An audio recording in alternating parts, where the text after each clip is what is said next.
One of my earliest memories doesn't have a face in it, just a room full of grown-ups singing something low and off-key, half a hymn and half a lullaby, and a man on a table wrapped head to foot in clear plastic sheeting, the kind you'd use to protect a mattress.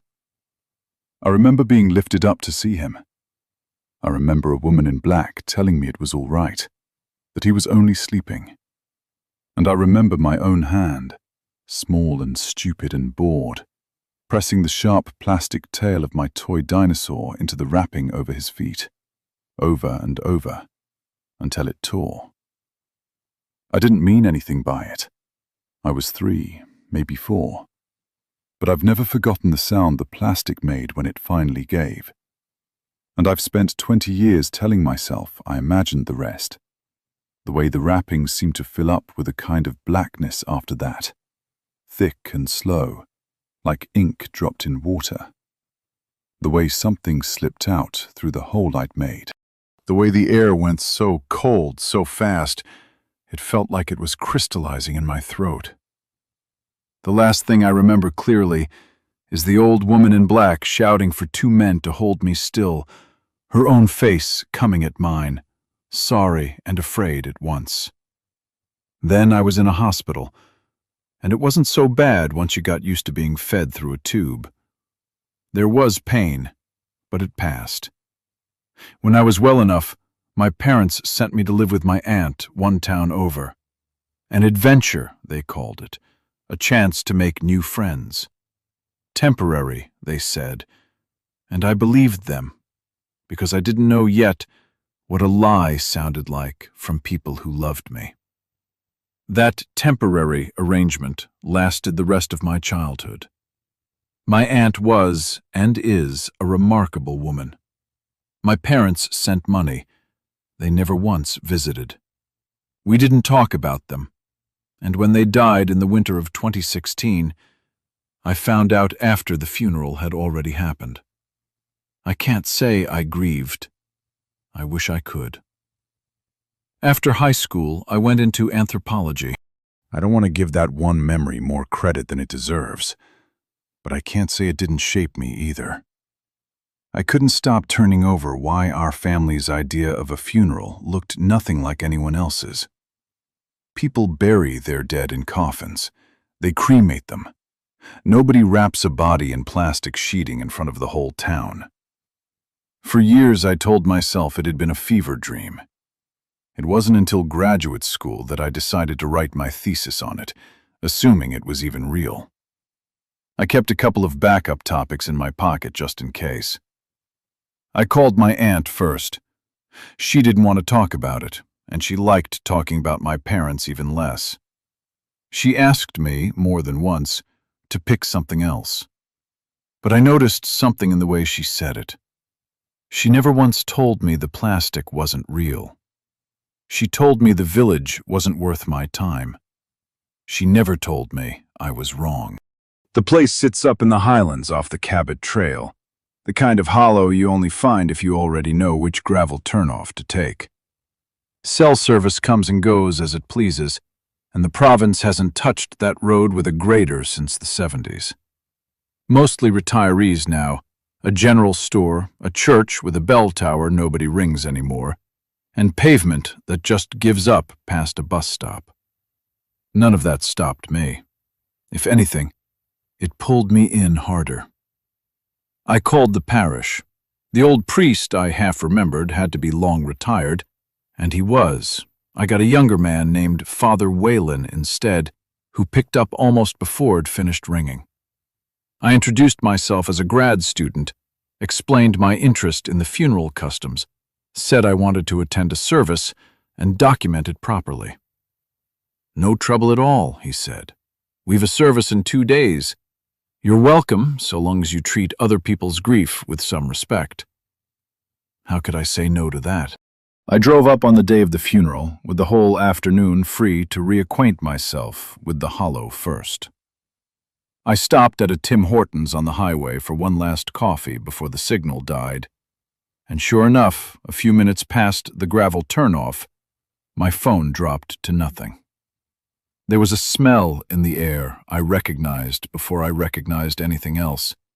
One deep breath, and I knew I'd been here before. Spring hadn't changed.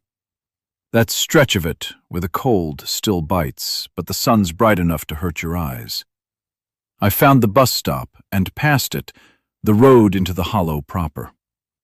The church was wood-framed, with a small bell tower, and no bell I could see. A couple of old cars sat parked outside, but not a soul in sight.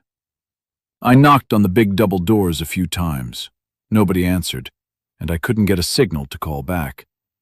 It was the middle of the day, and the streets were nearly empty.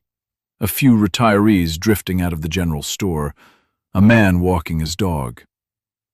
Of everyone I passed, exactly one looked under 60, and even he might just have worn it well.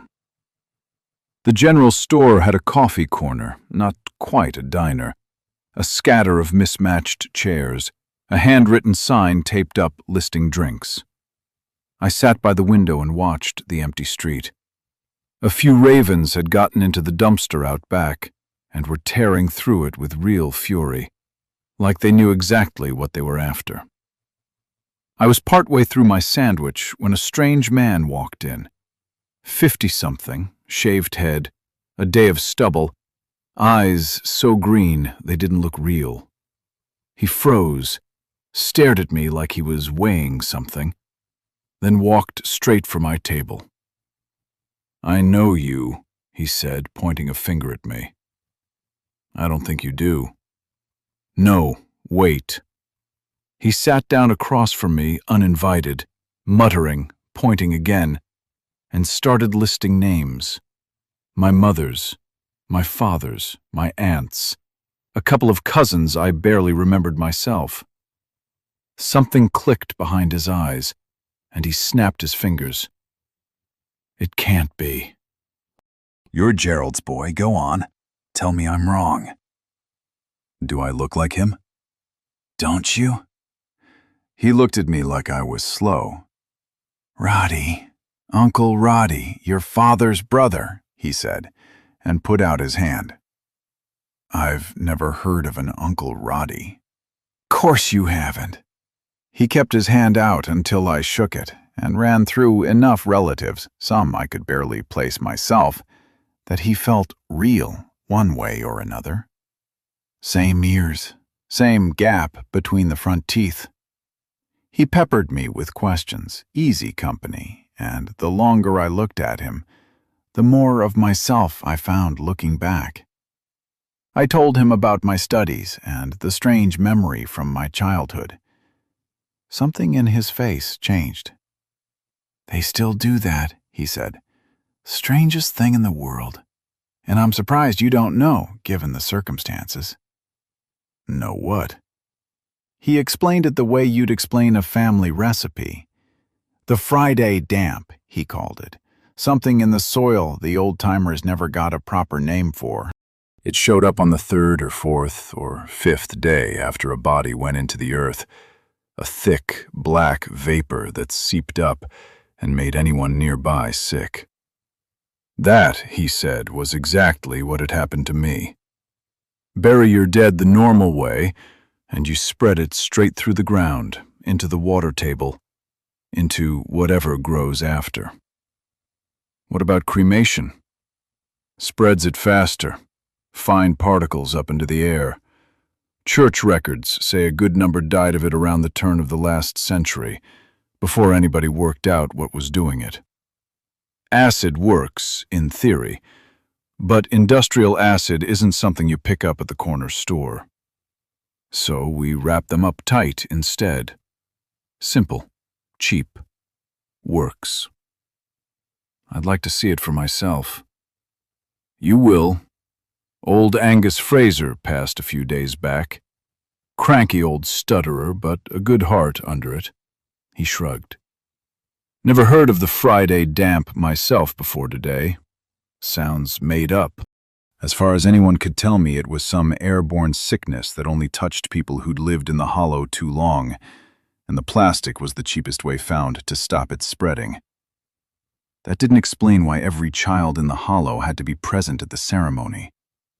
Roddy filled in some gaps, not the whole shape. He genuinely didn't seem to know where the sickness came from, just that it was part of living this close to the hollow. That evening the town gathered at the church. Roddy said he'd come along later, which left me time to talk with Father Whalen before things got underway. Inside, maybe 24 people had taken their seats, and up front, laid out on a stone altar, was the deceased, bare as the day he was born. Whalen spotted me right away, younger than most of the congregation by decades, heavy glasses, an easy manner. He shook my hand and waved me in. "Glad to see a new face," he said. "Just don't touch anything, and you'll be fine." He walked me to the back, where a handful of locals were wrapping the body in plastic sheeting. Children were there too, part of the ceremony.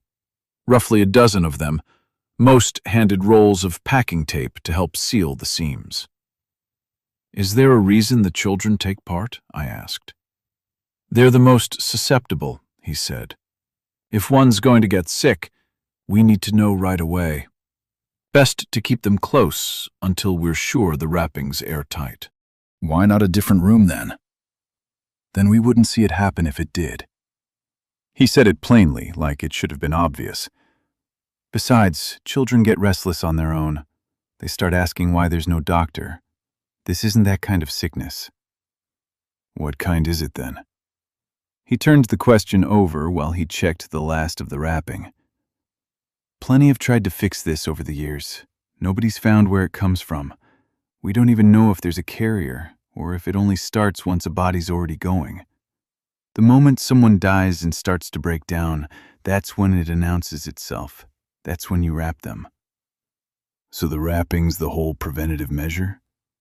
"That's it. As for where it comes from, all I know is it's been here longer than any of us, and it'll outlast every last one of us too." "Then why not leave, move away?" "If someone's carrying it, they'd spread it wherever they went next. A lot won't take that chance." "But you probably noticed, a lot fewer of us here than there used to be. Give it another generation or two and there might not be anyone left at all." He held out a small bowl of chocolates. I took one and smiled back. The service started close to 9. The children sat up front near the altar. Whalen spoke in a calm, even voice, calling the ritual a blessing, a test of faith. "In hard times," he said, "we forget the small things that hold a life together, the wind carrying our breath along with it, the moon finding its way through a window even after the lights go out. But those who've given themselves over to God know the worth of those small things better than the rest of us ever will." It was a beautiful speech.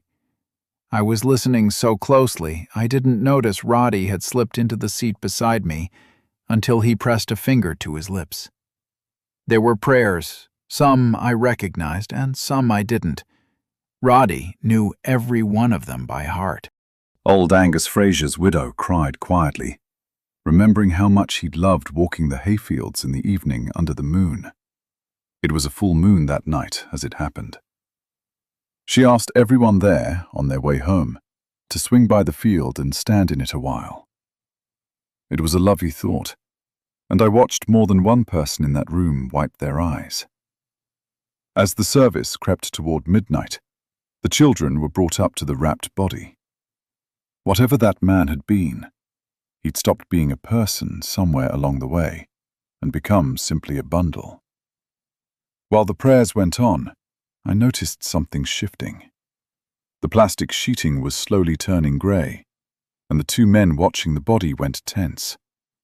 But they weren't looking at the body at all. They were watching the congregation, watching the children.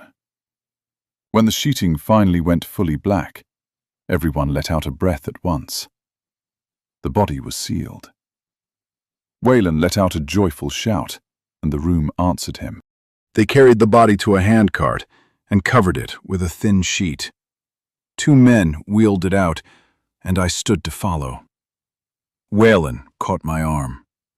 "You don't want to follow them. It's a safety measure, even from a distance. Just from a distance," he repeated. "And don't touch anything, understand?" "I'll keep my distance," I promised. He nodded, turning back to a small boy who wanted to show off his toy truck. I followed the two men out. There were no graves in that cemetery, only crypts. The men noticed me trailing and stopped, but I told them I'd keep well back, and they nodded and kept wheeling the cart forward, wheels grinding against the gravel path. Halfway down the row of crypts, they mixed up the number and had to double back, awkward enough that they stopped for smoke first. True to my word, I stayed back while they stepped off, leaving the cart standing. There was no wind. It sat perfectly still. I drifted into their conversation, asked a few easy questions before they slid back to talking about a new truck. That was when my ears caught something. Not wind through branches, not rain. A raven. Neither man had noticed it. It landed on the edge of the cart, working on the assumption that the plastic was hiding food scraps underneath. These birds have learned to tear open a bag to get at what's inside, and this one wasn't waiting around. By the time the men noticed, it was already too late. The raven drove its beak straight through the plastic, and black smoke began leaking out of the hole. It's hard to describe what that looked like. It was smoke, but it moved like a liquid, and worse, it wasn't just seeping out. It was moving with purpose. The men went into a full panic, and the startled raven shot up into the sky. "Damn it, it's out!" One man bolted for the church. The other dropped to the cart and yanked 3 straps out from underneath it, throwing them over the legs, chest, and head with the kind of practiced motion that told me he'd done this before. A second later, the body moved. Not a conscious movement, more a spasm, some last mechanism firing at full strength. If he hadn't cinched those straps down when he did, the plastic would have torn open completely. Black smoke still curled out from inside. He slapped a strip of tape over the hole the raven had made. "Get inside! Now! Move!" Inside, the church had dissolved into real panic. Parents pressed the children who hadn't left yet flat against the floor. The second man was already sprinting for his car to bring in more hands. Whalen stood gripping a handsaw. I went to him, watching his composed manner crack into something close to panic. "What's the saw for?" He looked at me and didn't answer, eyes locked on the children. "What's the saw for?" I asked again. He swallowed hard, pulling himself back together. "Precaution." Men went door to door through the hollow, checking every child in town. What exactly they were checking for, I couldn't say. Something like a roll call. Names read off and crossed out as each kid was cleared. The children pinned to the floor were let up one by one as the danger passed. It seemed, slowly, like things were settling. "Check the field," Whalen ordered. "Angus loved that field. Check the field." I found Roddy standing off in a corner, keeping his distance from everyone else. I'd barely opened my mouth before he answered. "This isn't just some lung sickness," he said, low. "It's something unnatural. I don't understand it either. Some things just don't work the way they're supposed to. Sometimes you just do whatever actually works. Then explain what's happening." He glanced at me, then around the room. The panic was starting to ease. "Old Angus didn't want to go," he said. "So he tried to come back. He just needs someone willing to keep going in his place." "Is this some kind of possession?" Roddy gave the faintest nod. By then the congregation's patience for an outsider had run out, and Whalen came over and asked me, gently but firmly, to leave. "Come back in a few days. once things have settled, and I'll explain everything properly. But right now, you need to go." I got in my car and gave Roddy a last nod on my way out, easing slowly down out of the hollow. Not exactly how I'd pictured the day going, but I wasn't about to force myself where I wasn't wanted. Not tonight. I bumped along the gravel road as it curved back toward the highway. No streetlights, but the moon was enormous, and I didn't expect to meet another soul until something appeared ahead of me. A car sat stopped in the middle of the road, engine still running, driver's door hanging open, soaked in blood. I stayed put a minute, trying to catch a signal, then got out carefully. Somebody might be hurt. Not a mark on the car itself, just the open door and the blood, worst on the driver's seat. I called out. No answer. The keys were still in the ignition. On the back seat lay a stuffed teddy bear, torn clean in half. I turned back toward my own car and stopped cold. Something dark was standing beside it, peering in through the window. The moonlight only half lit the shape, but I could see enough. One arm was much larger than the other. Its torso hung crooked to one side, and its eyes caught the light. Too many of them, far too many. The figure turned toward me, still holding something in its left hand. Whatever it was had scored a jagged mark down the side of my car. It tried to say something, but what came out was a long, wet, pained sound, more moan than word. It was fast, no question, and the second it broke into a run at me, I had maybe 3 steps of a head start. I threw myself into my car and slammed the driver's door, scrambled across to the passenger seat just as the driver's door was torn off its hinges and flung down the road. I fell out the passenger side and slammed that door shut, locking whatever was chasing me inside my own car, at least for a few seconds. It didn't take long to get free. I couldn't just run down the open road, it would catch me in seconds.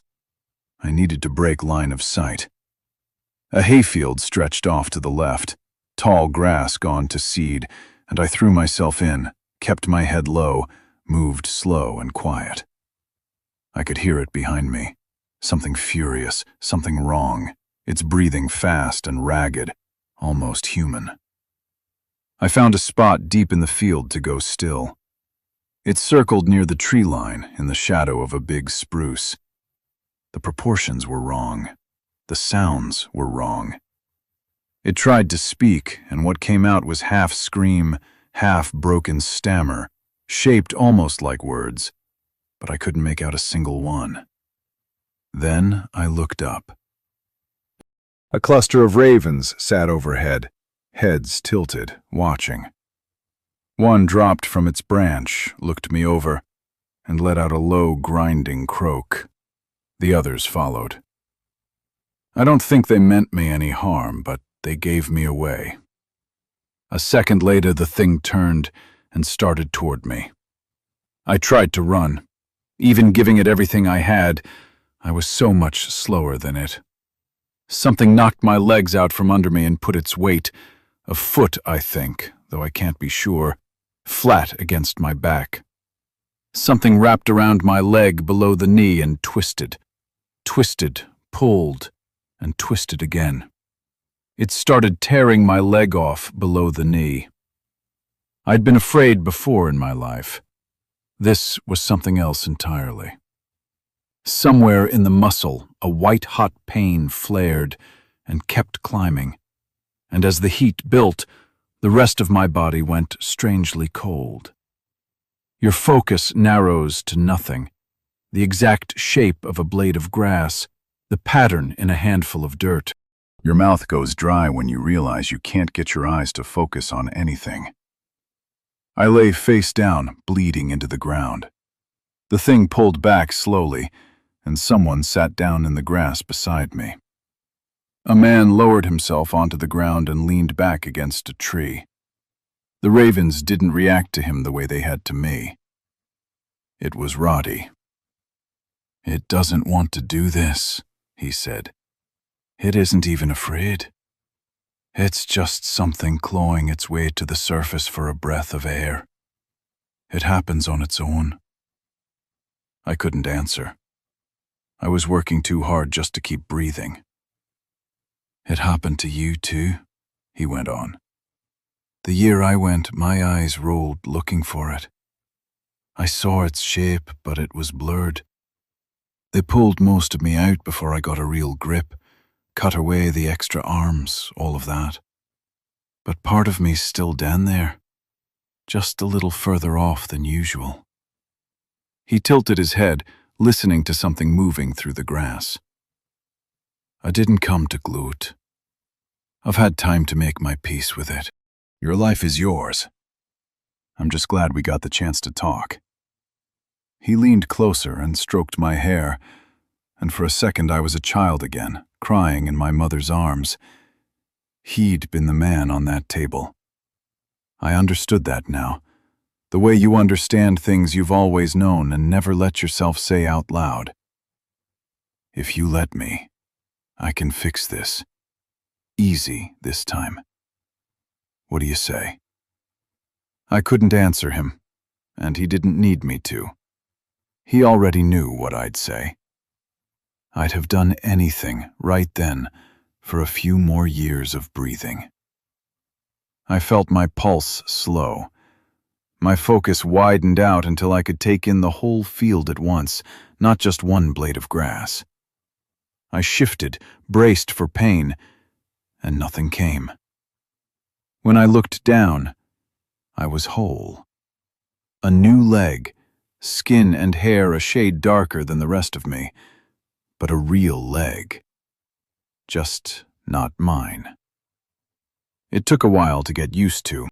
By the time I finally pulled myself off the ground, the thing was still tearing through the field, ripping up long, ragged strips of grass, howling at the top of whatever it had for a voice. Every so often it stopped to cough and choke, staring up at the moon like it had never seen one before, all while letting out a thin, frightened wail underneath. 2 wills, 1 body. I made it back to the road. A handful of vehicles had gathered there. The men from the church stood armed, headlights throwing long shadows down the gravel, catching the blood still on the ground. It's in the field, I told them. Just the one? Yeah, 1. It's big. They set their jaws and checked their weapons.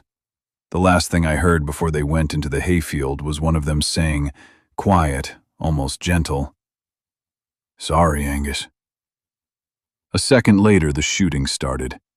I sat in my car, adjusting the seat for the new length of my leg. The shots didn't last long. Afterward, the men burned something out in the field and hauled the abandoned car off the road. A few days later, I called my aunt. She confirmed it. I'd had an Uncle Roddy, and I'd been at his funeral as a child. That's when I first caught the Friday damp. I turned out to be one of the first children who ever survived it. She didn't want to go into detail, said it was too ugly a story to tell. What research I've managed since suggests the best explanation is that a dead body is, in its own way, still trying to claw its way to the surface, the way a person gasps for air out of pure reflex. 2 people can't occupy the same space. When they collide, what you get is something twisted, halfway between the 2. Catch it early enough, and you can stop it. Even then, the odds aren't good. I've had the leg checked more than once. No doctor has ever found a reason for it looking the way it does, for it being a different length than the other. No scar tissue, no sign of bone grafting. Nothing. As far as anyone can tell, it's simply always been part of me. Of course, I think about what happens when I die. I was born in that hollow, but I never lived there. How do you know which link of that chain is yours? I suppose I won't know for certain until I'm gone, and by then there won't be much left of me to feel anything at all. Or maybe Like old Angus Fraser, there will be. Do I want that? Do I even get a choice? I've got a lot of years left to turn the question over, and I don't think I'll ever land on an answer I trust completely. Just to be safe, though, I think I'll leave a request behind for whenever the day comes. Make sure my body's wrapped up tight in plastic sheeting.